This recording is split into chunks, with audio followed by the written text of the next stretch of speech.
भी हिंदू संगठन प्रदर्शन कर रहे हैं और ये मांग कर रहे हैं कि या तो आक्रांता की खबर को हटाया जाए वरना हम खुद इसको हटाएंगे। दो तस्वीरें आपकी टीवी स्क्रीन पर, एक तरफ औरंगजेब की कब्र हटाने पर इनाम का भी ऐलान कर दिया गया है, हिंदू संगठन प्रदर्शन कर रहे हैं, नारेबाजी कर रहे हैं, और दूसरी तरफ वक्फ के खिलाफ भी आप तस्वीर देख रहे हैं कि बोर्ड वक्फ संशोधन बिल के खिलाफ प्रदर्शन पर मुस्लिम संगठन उतरे हैं और लगातार नारेबाजी कर रहे हैं। हालांकि दिल्ली की तस्वीर हमने आपको कुछ देर पहले भी दिखाई थी, अनामिका सिंकाली वहां पर है और अनामिका ने जब वहां पर जो लोग प्रदर्शन कर रहे हैं उनसे सवाल पूछा तो बड़ी संख्या में लोग वहां पर जो मौजूद है प्रदर्शन कर रहे हैं, उनको यही नहीं पता कि वो क्यों यहां पर पहुंचे, वक्फ संशोधन का बिल का वो विरोध क्यों करें, इसकी जानकारी भी उन्होंने नहीं दी।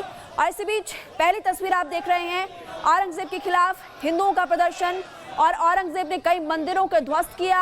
ये हिंदू संगठन कह रहे हैं कि इसलिए खबर को यहां से हटाया जाए, हमारे भाई बहनों पर क्रूर अत्याचार किए गए। तो दो तस्वीरें आपकी टीवी स्क्रीन पर, पहली तस्वीर महाराष्ट्र से आपको दिखा रहे हैं और दूसरी तस्वीर आपकी टीवी स्क्रीन पर आपको दिल्ली से दिखा रहे हैं। राजधानी दिल्ली में भी आज एक तरफ मुस्लिम संगठन प्रदर्शन कर रहे हैं लेकिन दूसरी तरफ हिंदू संगठन में वहां पर पहुंचे थे। हालांकि पुलिस ने उनको वहां से हटा दिया कि आपके पास अनुमति नहीं है, आप यहां प्रदर्शन नहीं कर सकते। तो वक्फ पर वॉर, एक तरफ औरंगजेब को लेकर हिंदू संगठनों की तस्वीरें आप देख रहे हैं, नारेबाजी कर रहे हैं, उनके हाथों में भी पोस्टर्स आपको नजर आ रहे हैं, और दूसरी तरफ विरोध हो रहा है वक्फ संशोधन बिल का। लेकिन बड़ी संख्या में लोग वहां पर पहुंचे जिनको ये नहीं पता कि प्रदर्शन क्यों कर रहे हैं। बिल्कुल, तो यहाँ पर प्रोटेस्ट वर्सेस प्रोटेस्ट देखने को मिल रहा है। एक तरफ वक्फ के समर्थन में हिंदू संगठन नारेबाजी कर रहे हैं, जय श्री राम के नारे लगाते हुए प्रदर्शन कर रहे हैं, तो दूसरी ओर तस्वीरें आप देख रहे हैं जहां मुस्लिम संगठन विरोध जता रहे हैं, वक्फ संशोधन बिल को लेकर लगातार आवाज उठा रहे हैं और उसके खिलाफ में नारेबाजी कर रहे हैं। हालांकि जब वहां पहुंचे लोगों से पूछा गया कि वो यहाँ पर क्यों आए हैं तो अधिकतर लोगों को यही नहीं पता था कि वो यहाँ पर क्यों पहुंचे हुए हैं। ओवैसी की भी तस्वीरें आपको दिखाई मंच पर AIMIM के अध्यक्ष। और इस बीच बड़ी खबर, औरंगजेब की कब्र हटाने पर इनाम का ऐलान किया गया है। कृष्ण जन्मभूमि न्यास के अध्यक्ष ने ऐलान किया, 21 लाख का इनाम देने का ऐलान किया गया है। दिनेश शर्मा ने इनाम की घोषणा की है। तो देखिए 21 लाख का इनाम देने का ऐलान किया गया है, दिनेश शर्मा ने इनाम की घोषणा की है और कब्र पर बुलडोजर चलाने वाले को ये इनाम दिया जाएगा, साफ तौर पर ये कहा गया है। बड़ी खबर आपको बता रहे हैं, एक तरफ देखिए संग्राम छिड़ा हुआ है और अब यहाँ पर ऐलान कर दिया गया है सीधे सीधे इनाम देने का, औरंगजेब की कब्र हटाने पर इनाम दिया जाएगा। कृष्ण जन्मभूमि न्यास के अध्यक्ष का ये ऐलान। ऐसे अत्याचारी मुगल शासक की कब्र हिंदुस्तान में क्या कर रही है? ऐसी कब्र पर बुलडोजर चलना चाहिए। और मैं तो कहता हूं कि जो भी हिंदू वीर योद्धा उस मुगल शासक औरंगजेब की कब्र पर बुलडोजर चलाएगा उसको श्रीकृष्ण जन्मभूमि संघर्ष समिति की तरफ से 21 लाख रुपए का इनाम दिया जाएगा। हिंदुस्तान में ऐसे अत्याचारी मुगल शासकों की कब्र की कोई जरूरत नहीं है। यदि इनको कब्र बनाने का शौक है तो इसको पाकिस्तान ले जाओ, मक्का मदीना ले जाओ। हिंदुस्तान में ऐसे अत्याचारी की कब्र नहीं रहने देंगे।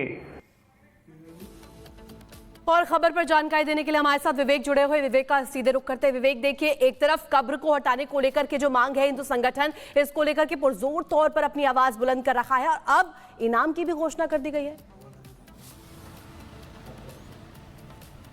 बिल्कुल, इनाम की घोषणा कर दी गई है और 25 किलोमीटर के दायरे में हम लगातार इधर और उधर इस सड़क के माध्यम से जा रहे हैं। आपको तस्वीरें हम दिखाएंगे। जब यहां से हम अगर 10 किलोमीटर बढ़े तो वहां पर औरंगजेब की कब्र है और दूसरी तरफ हम बढ़ते हैं तो डीसी कार्यालय है। दोनों ही तरफ सुबह से लेकर 7 बजे से लेकर हम खबर कर रहे हैं। यहां पर शांत माहौल है। डीसी ने साफ तौर पर कहा कि किसी भी तरह की आपात स्थिति से निपटने की पूरी तैयारी है, लेकिन कोई भी स्थिति सामने आए तो। लेकिन सबसे बड़ा सवाल है कि जो सोशल मीडिया पर भ्रामक जो तस्वीरें या फिर भ्रामक खबरें फैल रही हैं उसे लेकर डीसी बहुत चिंतित थे। उन्होंने कहा कि ऐसी खबरें नहीं फैलनी चाहिए, लोगों के बीच में जागरूकता होनी चाहिए। और यहाँ पर देखिए तस्वीरें भी हम लगातार दिखा रहे हैं। पूरे ही महाराष्ट्र में प्रदर्शन देखने को मिल रहा है। एक तरफ चाहे कोल्हापुर की बात हो, वहां पर यूनिवर्सिटी के नाम बदलने को भी मांग उठाई गई थी, वहां पर टी राजा मौजूद है। दूसरी तस्वीरें आप संभाजी नगर से देख रहे हैं, जहां पर हमारे सहयोगी विवेक मौजूद है। इधर नागपुर में औरंगजेब के खिलाफ प्रदर्शन किया जा रहा है। नागपुर में भी औरंगजेब के खिलाफ प्रदर्शन हो रहा है। यहां पर भी विरोध प्रदर्शन किया जा रहा है। हाथों में पोस्टर लेकर नारेबाजी करते हिंदू संगठन संगठन के लोग आक्रोशित दिखाई दे रहे हैं। ये तस्वीरें आप देख रहे हैं जहां पर हाथों में पोस्टर लिए नजर आ रहे हैं। औरंगजेब की कब्र को हटाने की मांग की जा रही है और कल ही कहा गया था संभाजी नगर में कि अगर कब्र नहीं हटाई गई तो कार सेवा की शुरुआत की जाएगी और वो अपनी बात पर डटे रहेंगे। बिल्कुल, और देखिए पोस्टर्स लेकर के, बैनर लेकर के लोग पहुंचे हुए हैं और यहाँ पर देखिए किस तरीके से आग भी यहाँ पर लगाई है। तमाम जो पुतले हैं उन्हें भी जलाया गया है। खास तौर पर देखिए तस्वीर आपको दिखा रहे हैं, हिंदू संगठन से जुड़े ये तमाम लोग वहां पर पहुंचे हुए हैं। और नागपुर में भी अब औरंगजेब यानी कि क्रूर आक्रांता के खिलाफ जो प्रदर्शन है वो और तेज हो चुका है। पूरे महाराष्ट्र की बात करें, अलग अलग जगहों पर इस तरीके के जो तस्वीर है वो नजर आ रही है। कोल्हापुर की हम जिक्र कर रहे थे, कोल्हापुर की हम बात कर रहे थे और औरंगजेब को लेकर के जो तस्वीर है अब नागपुर से भी सामने आ रही है। नागपुर में भी औरंगजेब के खिलाफ प्रदर्शन किया जा रहा है और हमारे साथ विवेक लगातार बने हुए। विवेक, ओवर टू यू, क्या जानकारी, क्या तस्वीर है, दिखाइए जरा। देखिए बिल्कुल जो तस्वीरें हैं बिल्कुल स्पष्ट हैं। तस्वीरें ये है कि जो डीसी है यहाँ के वो काफी इस मामले को लेकर संजीदा है। एक जो निवेदन पत्र है वो बजरंग दल की तरफ से, वीएचपी की तरफ से दिया गया है जिसमें यह कहा गया है कि औरंगजेब की जो कब्र है उसे वहां से हटाया जाना चाहिए, नहीं तो हम जिस तरह से बाबरी मस्जिद में जिस तरह कार सेवा दी गई थी वो कार्रवाई करेंगे। हालांकि देखिए जो विरोध की आवाज है वो किस तरीके से बुलंद की जा रही है, पुरजोर तरीके से उठाई जा रही है। औरंगजेब की कब्र हटनी चाहिए, इस तरीके की बात। और विवेक हमारे साथ एक बार फिर से जुड़ गए हैं। विवेक, का जानकारी दीजिएगा। देखिए नागपुर, कोल्हापुर, तमाम जगह जहां पर औरंगजेब को लेकर के अब जो आवाज है वो हिंदू संगठन सीधे तौर पर उठाते हुए नजर आ रहे हैं। बिल्कुल हिंदू संगठन अपनी तरफ से आवाज बुलंद कर रहे हैं, लेकिन इसका एक नियम, एक कानून है, कायदा है और कानूनी प्रक्रिया है। क्योंकि सबसे बड़ी बात है कि आर्कियोलॉजिकल सर्वे ऑफ इंडिया है, उसके अधीन ये आता है, तो नियम कायदे कानून काफी होंगे। हालांकि जो दो बड़े नेता जो शिंदे गुट के हों या फिर ठाकरे गुट के हों वो अभी फिलहाल मुंबई में हैं। अब ऐसी स्थिति में इस मसले को कौन देख रहा है? इस मसले को यहाँ पर संभाजी नगर में जो बजरंग दल के हैं, वीएचपी के कार्यकर्ता वो देख रहे हैं। लेकिन जब हम वहाँ औरंगजेब की कब्र के जाते हैं वहां पर सब कुछ शांत है, वहां भी पुलिस की व्यवस्था कर दी गई है, लोग पुलिस का सहयोग कर रहे हैं, कहीं कोई ऐसी बात नहीं दिखती। लेकिन सवाल यह है कि क्या इस पर सिर्फ राजनीति हो रही है, राजनीति चमकाने की कोशिश की जा रही है? कौन है ऐसे लोग? तो सबसे बड़ी बात है कोई इनाम देने की घोषणा कर रहा है, कोई अलग अलग तरह की बयानबाजी कर रहा है, कोई कह रहा है कि कब्र खोद देनी चाहिए। लेकिन अगर कब्र खोदेंगे तो कब्र के बगल में ही जो एक मकबरा बना हुआ है उसका क्या होगा, जो कि औरंगजेब के गुरु थे। तो ऐसी स्थिति में बहुत सारी अभी पेचीदगियां हैं, इसको हल्के में लेना बिल्कुल गलत होगा।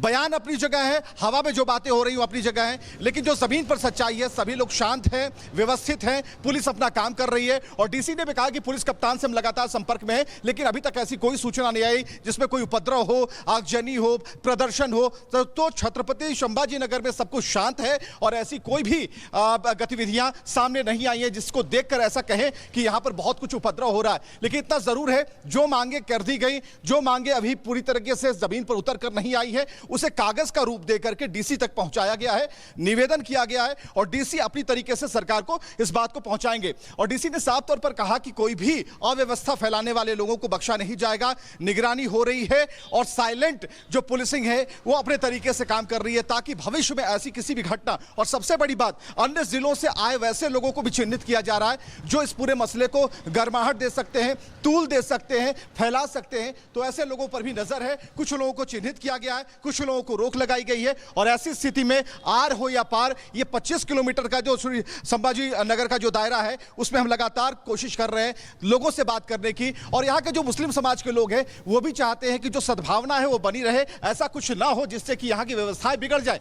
लेकिन पुलिस अपना काम कर रही है, पूरे मूक तरीके से अपना काम कर रही है और डीसी की बात हमने आपको बताई। लेकिन आम लोग जो हैं, आम लोग पूरी तरीके से व्यवस्थित है और पूरे माजरे को देख रहे हैं कि आखिर ये क्या हो रहा है। लेकिन हम बराबर कह रहे हैं कि जो एक राजनीति हो रही है और जिस तरीके से आपने कहा कि जो दिनेश शर्मा है, दिनेश शर्मा ने कहा कि किस लाख का इनाम देंगे, तो अब दिनेश शर्मा ने जो बातें कह दी हैं अब ये देखना होगा कि ऐसी खबरों पर आम जनता की क्या राय होती है, आम जनता इसे कैसे देखती है और क्या ऐसी संगठन में तो कुल मिलाकर आक्रोश देखने को मिल ही रहा है। पूरे महाराष्ट्र की अलग अलग तस्वीरें हम दर्शकों को दिखा रहे हैं और वहां से ऐसा ही नजारा देखने को, और दिल्ली से तस्वीरें आपको दिखाते हैं एआईएमआईएम के अध्यक्ष ओवैसी क्या कह रहे हैं।